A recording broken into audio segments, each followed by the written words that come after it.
The story begins with the Suzuki's family in suburban Tokyo. The father, Yoshiyuki, spends his evenings relaxing in front of the television. His teenage son Kenji barely looks up from his phone, while his daughter Yui is equally absorbed in social media and online entertainment.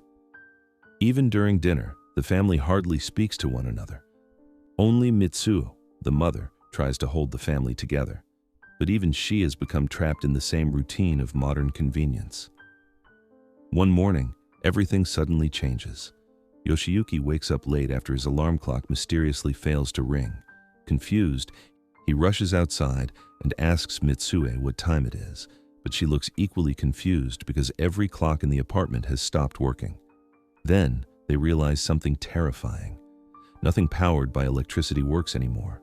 The lights are out, the television is dead, phones have no signal, even battery-powered watches no longer function.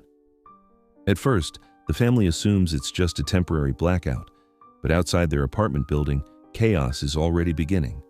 Residents gather around the elevator, impatiently pressing buttons that do nothing. Eventually, everyone is forced to walk down the stairs. The streets of Tokyo, usually overflowing with cars and trains, feel strangely silent. Yoshiyuki rushes toward the train station hoping to get to work, only to discover the railway system has completely shut down. Thousands of commuters stand helplessly on the platforms. Buses don't run either. Traffic lights are dead. Even cars refuse to start. Meanwhile, Kenji rides his bicycle through the city toward school. For the first time in his life, Tokyo looks frozen. No engines roar. No screens glow. Everyone is simply walking. Adults stare jealously at his bicycle because transportation has suddenly become one of the most valuable things in the country. At Yoshiyuki's office, employees stand outside because the automatic doors won't open. Eventually, they smash the glass and enter the building, hoping to continue working manually. But inside, every computer is useless. Their entire company depends on electricity. Elsewhere, Mitsue joins neighbors rushing to grocery stores. Panic intensifies, while workers announce that credit cards no longer work. Only cash is accepted, but even cash becomes a problem, because ATMs are dead too. By the end of the first day, society already feels fragile. That night, the Suzuki family gathers in candlelight. For the first time in years, there are no distractions, no television, no phones, no internet. Kenji suddenly discovers the toilet no longer flushes because the water supply has stopped. Soon, even the taps run dry. The family realizes this isn't a normal blackout anymore. Days pass. Tokyo rapidly transforms into a collapsing city. Dirty dishes pile up because water is scarce. Laundry cannot be washed. Refrigerated food spoils. Offices shut down indefinitely. Schools close. Factories stop operating. People begin abandoning the city entirely. At work, Yoshiyuki's boss tells employees to stop coming in. There's no point anymore. Still, Yoshiyuki clings to hope that life will soon return to normal.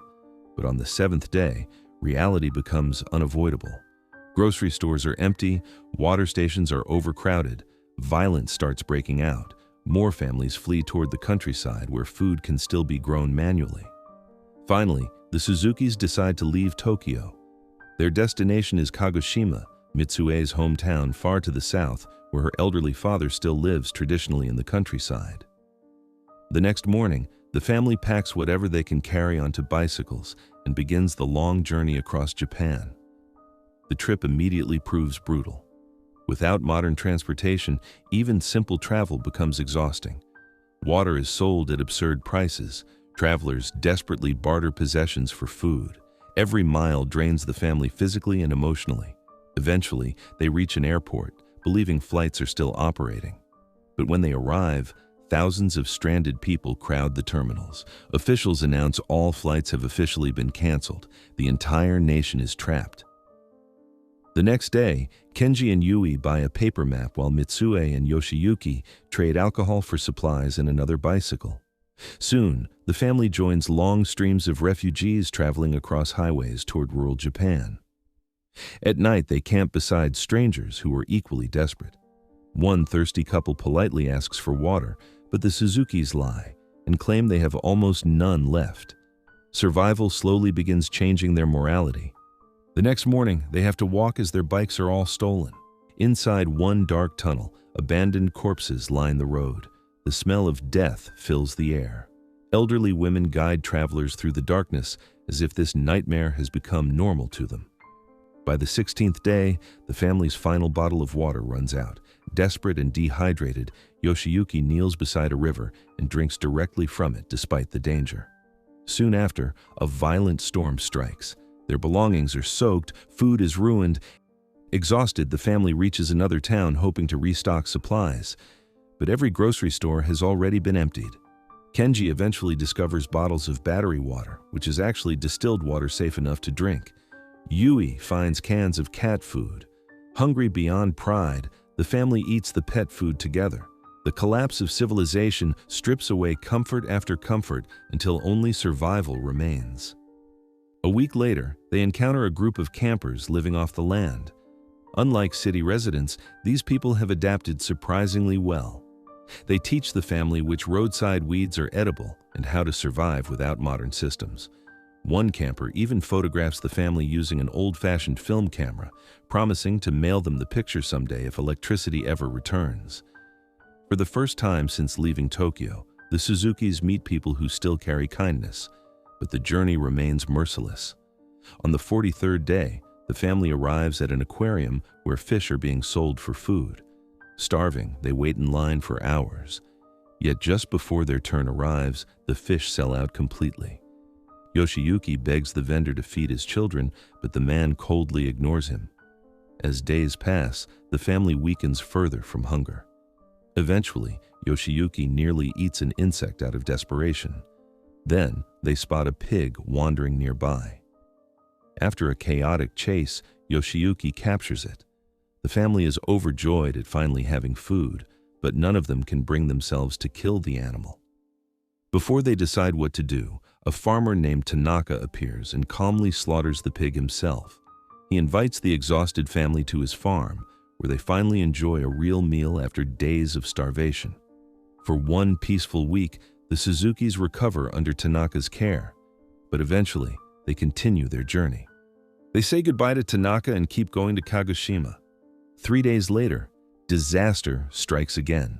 Using an outdated map, the family reaches a river that wasn't supposed to exist. To cross it, they build a fragile raft from scrap wood. Mitsue and Yui make it safely across first, but suddenly, heavy rain begins pouring down. The river current grows violent. Yoshiyuki is swept away. Kenji desperately tries to save him, but only finds his father's wig floating in the water. Believing Yoshiyuki has died, the family breaks down in grief. Weeks later, Mitsue injures her leg after wild dogs attack them near a railway track. Just as the situation becomes hopeless, the sound of a steam locomotive echoes through the mountains. Unlike modern trains, this one still operates on coal. Passengers on board rescue the family and treat Mitsue's injuries. Then, in an unbelievable moment, Yoshiyuki suddenly appears alive beside the tracks. After surviving the river, he managed to crawl to safety and signal the train using a smoke flare. The family reunites emotionally at last. Finally, after 94 days of suffering, the Suzukis arrive in Kagoshima and reunite with Mitsue's father. Years pass. The family adapts completely to rural life. They fish, farm, and weave clothes by hand. Ironically, despite all the hardship, they become happier than they ever were in Tokyo. For the first time, they genuinely care about each other. Then, one morning, after 2 years and 126 days without electricity, an alarm clock suddenly rings. Power has returned. Lights flicker back to life across the village. Phones begin ringing again. Radios start broadcasting. Nobody fully understands why the outage ended. Later, news reports claim the disaster may have been caused by a massive solar flare, though conspiracy theories continue spreading. Eventually, the Suzuki family returns to Tokyo, but they are no longer the same people. The experience taught them how fragile modern civilization truly is. The film ends when the family receives the photograph taken by the camper long ago during their journey. Looking at the picture reminds them how far they traveled, not just across Japan, but emotionally as a family. Like and subscribe to watch more video like this. Thank you so much for watching. See you in the next videos.